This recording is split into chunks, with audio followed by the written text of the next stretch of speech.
வணக்கம் எல்லாருக்கும். நான் இன்னைக்கு சொல்ல போற ஒரு சின்ன ஒரு விஷயம் நிறைய பேர் நினைக்கிறது நாங்க எப்படியும் வாழ்ந்துட்டு போவோம், எப்படியும் நாங்க இருப்போம், அது எங்களோட விருப்பம் அப்படின்ட்டு. இது மத்தவங்களை பாதிக்காம இருந்தேன்னு சொன்னா எப்படியும் இருந்துட்டு போகலாம். நாங்க இருக்கிறது சமுதாயத்துல. சோ சமுதாயத்துல இருக்கிறபடியால நாங்க மத்தவங்களை எப்பவுமே கருத்துல கொண்டுதான் எங்களோட வாழ்க்கை, எங்களோட செயல் இருக்கணும்.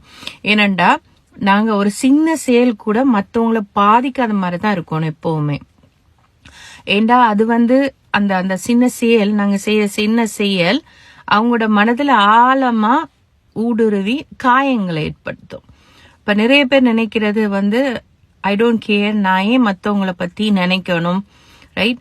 நான் எந்த பாட்டுக்கு நான் வாழ்ந்துட்டு போறேன். அது உண்மையிலே ராங். அது சுயநலமான இருக்கிறவங்க தான் அப்படி திங்க் பண்றது. எப்பவுமே மத்தவங்களை கருத்துல கொண்டு, சரியா, மத்தவங்க சந்தோஷமா எல்லாரையும் சந்தோஷப்படுத்த முடியாது, எஸ் அப்கோர்ஸ், பட் அட்லீஸ்ட் உங்களோட குடும்பம், உங்களோட சூழ வர இருக்கிறவங்க, ஈவன் லைக் வேலை இடத்துல இருந்தாலும் கூட. இப்போ ஒரு பஸ்ஸா இருந்தேன்னு சொன்னா அவர் அந்த ஹோல் டே, காலையில இருந்து ஹோல் டே கரிச்சு கொட்டி ஏசி திட்டி அந்த தொழிலாளிய சரியா வேலை செய்யறவங்களை செய்யும் போது அவர் என்ன தெரியுமா, அவர் ஸ்ட்ரெஸ் டிப்ரெஷன்ல வீட்டுக்கு போய் காட்டுவாரு. வீட்டுக்கு போய் காட்டும் போது வீட்டுல உள்ளவங்க தாக்கப்படலாம். சோ நீங்க செய்யற ஒரு ஆள் செய்யற அந்த மிஸ்டேக் எல்லாரும் பாதிக்கப்படலாம்.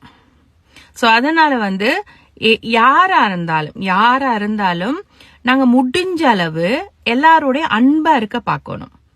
அன்பு, சரியா, பொறுமையா நடந்து கொள்ள பாக்கணும். சோ ஏனோ தானோன்னு எடுத்தோன்னு நாங்க இருந்தோம்னு சொன்னா நிறைய பேர் பாதிக்கப்படுவாங்க. சோ எப்பவுமே மத்தவங்களே நினைச்சு நீங்க வாழுங்க. ஆனா எல்லாரையும் சாட்டிஸ்ஃபை பண்ண முடியாது, அது 100% ட்ரூ. பட் எங்களை சூழ வர எங்களோட குடும்பம், எங்களோட உறவினர்கள், ஏதோ எல்லாரும் சந்தோஷமா இருக்கிற மாதிரி எங்களால முடியும் நடந்து கொள்றதுக்கு.